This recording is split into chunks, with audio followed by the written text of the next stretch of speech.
balik lagi di Jago Cuan, gaya hidup gue, passive income gue.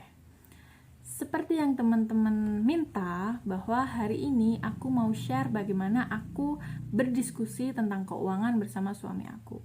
Dan seperti yang teman-teman tahu juga bahwa aku baru saja menikah sebulan yang lalu. Jadi pada saat itu aku berdiskusi tentang nafkah dengan suami aku. Aku merasa suami aku wajib menafkahi aku sampai dia pensiun, dan aku juga merasa emang aku berhak mendapatkan nafkah selama sampai dia pensiun. Lalu aku berpikir, bagaimana jika yang terjadi ternyata yang maha kuasa memanggil duluan nih, memanggil suamiku terlebih dahulu sebelum usia pensiun. Apakah hakku terpenuhi? Kemudian aku tanya sama suami aku, apakah kamu tega membiarkan aku berjuang sendiri, menghidupi, memenuhi kebutuhan anak-anak kita nanti, menyekolahkannya anak-anak kita nanti? Iya, kalau anaknya cuma satu, kalau dua, kalau tiga, apakah saya mampu? Apakah kamu tega membiarkan saya berjuang sendirian gitu? Kemudian suami aku bilang bahwa selama hidupnya dia tidak akan membiarkan aku berjuang sendiri, tapi dia juga menyadari bahwa yang maha kuasa itu bisa manggil dia kapan aja. Lalu bagaimana solusinya? Yaudah deh, kita hitung dulu sebenarnya hakku itu berapa. Oke, jadi cara ngitungnya kayak gini. Teman-teman di rumah juga ngitung ya. Pertama, nafkah di sini tuh bukan full gajinya suami ya. Jadi itu emang nafkahnya suami ke istrinya tuh berapa, atau biaya hidupnya. Jadi misalnya suami itu gajinya 5 juta, kemudian dinafkahkan ke istri tuh 2 juta atau 3 juta gitu. Nah, itu yang saya hitung, 2 juta atau 3 jutanya itu. Kemudian dikali 12, dikali sisa masa kerja. Jadi sisa masa kerja itu contohnya gini, si suami itu pensiun di usia berapa, atau berhenti kerja lah. Kalau misalnya kerja di perusahaan yang swasta yang kontrak PKWT gitu kan nggak ada masa pensiunnya. Nah, misalnya selesai kerja tuh berhenti kerja itu usia berapa? Misalnya usia 55 tahun dikurangi usia saat ini. Usia saat ini misalnya 30 tahun, berarti 55 dikurangi 30, berarti 25.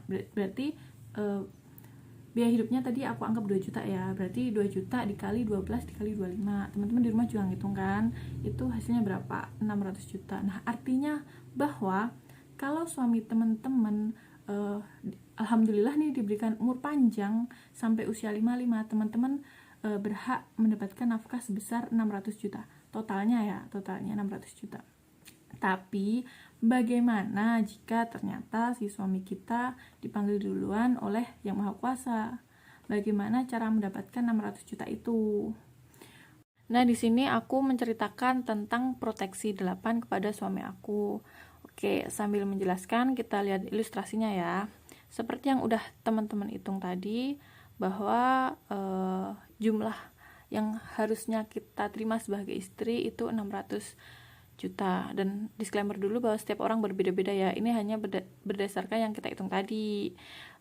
Oke, proteksi 8 itu apa? Proteksi 8 itu adalah komitmen menabung teman-teman selama 8 tahun. Jadi selama 8 tahun teman-teman harus menabung sejumlah premi ya. Kita nggak usah anggap itu premi lah, itu anggap aja itu tabungan kita rutin menabung gitu selama 8 tahun. Nah, kalau selama 8 tahun itu tidak terjadi resiko, atau alhamdulillah nih suami teman-teman diberi umur panjang, itu teman-teman bisa klaim di tahun ke-8 itu sejumlah 108%.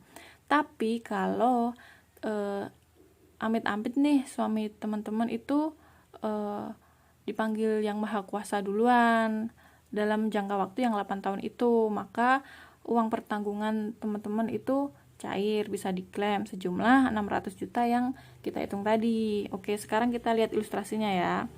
Ini ilustrasi ya dari atas. Oke. Uang pertanggungan 600 juta, artinya kalau si suami dalam jangka 8 tahun itu terjadi resiko atau dipanggil yang maha kuasa duluan, maka teman-teman bisa klaim uang sebesar 600 juta. Nah, untuk komitmen menabungnya, teman-teman harus berkomitmen menabung sejumlah 1 juta sekian ini. Teman-teman bisa lihat sendiri selama 8 tahun ya. Kemudian kita ke bawah. Nah, ini adalah uang pasti ya. Ini produk asuransi tradisional, artinya nggak ada investasi sama sekali. Di sini uang pasti, uang yang pasti teman-teman dapetin. Jadi ini tahun pertama sampai tahun ke-8, dan kita lihat ada bintang 1, bintang 2, nggak ada yang kita tutup-tutupin, kita baca. Oke, yang bintang 1 ini misalnya teman-teman di tahun ke-7 emang darurat banget nih, butuh duit, terus mau ngeklaim gitu, bisa diklaim, tapi cuma dapat 80% dari premi yang teman-teman udah bayarkan. Tapi yang bintang 2 ini kalau di tahun ke-8 ternyata si suami alhamdulillah diberi umur panjang, terus teman-teman mau klaim nih di tahun ke-8. Nah, teman-teman bisa mendapatkan uang 108% atau sejumlah ini yang teman-teman lihat ini. Guys, jadi kali ini aku mau bocorin strategi keuangan aku. Jadi aku ambil proteksi 8 ini untuk suami aku, tapi aku berharap suami aku berumur panjang nih. Jadi di tahun ke-8 aku klaim, aku ambil uangku atau tabunganku itu dan aku gunakan untuk membeli aset tetap. Buat teman-teman yang saat ini udah punya anak usia 1 atau 2 tahun atau usia berapa aja, itu bisa banget untuk tabungan biaya pendidikan anak. Tapi ingat ya, konsep ini adalah proteksi ya, bukan investasi. Ini nggak ada investasinya sama sekali ya. Buat teman-teman yang mau investasi, silahkan di produk-produk investasi ya. Ini proteksi. Jadi aku ulang lagi ya, strategi aku. Aku daftarin polis proteksi 8 ini untuk suami aku, dan aku berharap suami aku diberi umur panjang. Jadi di tahun ke-8 aku klaim uangnya, aku gunakan untuk membeli aset tetap. Kemudian aku buka polis baru lagi proteksi 8 untuk suamiku. Pokoknya aku buka, kalau suamiku dalam baik-baik, alhamdulillahnya baik-baik aja, aku ambil lagi, aku klaim, aku buka lagi sampai suami aku meninggal, sampai uang pertanggungannya turun. Itu strategi aku. Apa strategi kamu?